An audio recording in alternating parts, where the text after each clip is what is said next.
Haleluya,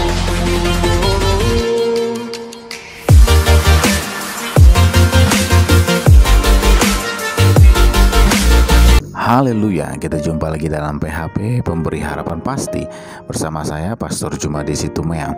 Nah, Bapak Ibu yang dikasihi oleh Tuhan, kita percaya bahwa dalam kehidupan ini kita perlu yang namanya rencana dan perencanaan, di mana seluruh kehidupan kita harus bisa kita merencanakan apa yang harus kita lakukan 1 minggu, 2 bulan ke depan, 1 tahun ke depan, bahkan sampai 5 tahun yang ke depan.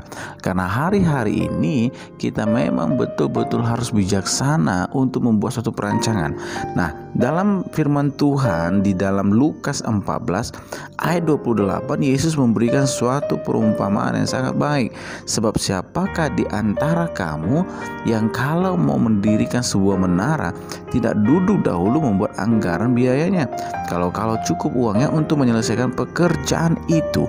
Nah, Bapak Ibu yang dikasihi oleh Tuhan, Yesus mengajarkan kita kalau kita mau melakukan sesuatu, atau kita melakukan suatu kegiatan, atau kita melakukan suatu pembangunan, atau kita tarik dalam kehidupan kita sehari-hari, kalau kita mau melakukan suatu pekerjaan, usaha dan yang lainnya, kita harus belajar terlebih dahulu duduk dan menganggarkan pembiayaannya. Kita duduk dan membuat satu perencanaan supaya apa yang kita rancangkan itu tidak mengalami kegagalan. Kita tidak mengalami wasting time, wasting money, membuang-buang uang, membuang-buang waktu, tapi kita maksimal.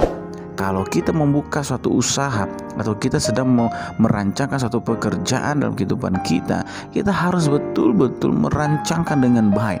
Baik resiko-resiko yang akan kita alami, baik itu nanti apa kegangguan-gangguan yang kita alami, kita harus belajar menghitung itu semuanya. Dengan tegas Alkitab berkata, kita harus buat anggaran biayanya terlebih dahulu kalau kita membangun suatu menara. Supaya apa? Kita tahu bahwa biaya untuk membangun ini sekian, dan kita bayar ini, tukangnya kita bayar ini. Ini yang namanya hidup membuat suatu perencanaan. Jangan kita hanya percaya dan jalan, tapi kita tidak merancangkan apa yang terjadi. Nantinya adalah kegagalan demi kegagalan yang akan kita alami. Mari kita belajar. Di era-era tahun digital yang luar biasa ini, banyak sekali video-video ataupun tutorial bagaimana kita bisa merancang hidup dengan baik, membuat perencanaan dalam kehidupan kita, sehingga hidup kita lebih bermakna, sehingga hidup kita lebih terarah mau kemana kita. Ini sudah mau mendekati akhir tahun. Saya percaya bagi kita semua punya mimpi-mimpi, kita punya angan-angan, kita punya visi untuk kita bisa melakukan hal yang lebih baik lagi. Nah, mulai kita berdoa untuk merancangkan suatu kegiatan, suatu bisnis ataupun suatu visi yang kita miliki supaya bisa tercapai. Nah, Bapak Ibu yang dikasihi oleh Tuhan, yang berikutnya selain Yesus mengajarkan bagaimana kita harus merancangkan terlebih dahulu, tapi yang kedua yaitu kita harus memiliki yang namanya keteguhan hati dalam melakukan sesuatunya. Keteguhan hati ini akan membuat kita tidak akan mudah untuk menyerah. Tapi orang yang enggak teguh hati, dia akan sangat-sangat mudah untuk terombang-ambingkan oleh apapun. Baru setengah jalan dalam usahanya ataupun dalam kehidupannya, dia akan mengikuti arus kembali. Nah, keteguhan hati ini harus kita miliki supaya apa? Supaya apa tujuan yang kita ingin capai itu betul-betul bisa tercapai. Orang yang teguh hati adalah orang yang tidak mudah untuk dikecewakan. Orang yang teguh hati adalah orang yang tidak mudah untuk berpaling dari rancangan-rancangan yang semula. Ini yang harus kita miliki. Selain kita memiliki perencanaan dalam kehidupan kita, tapi yang berikutnya kita harus memiliki keteguhan hati. Teguhkan hati kita.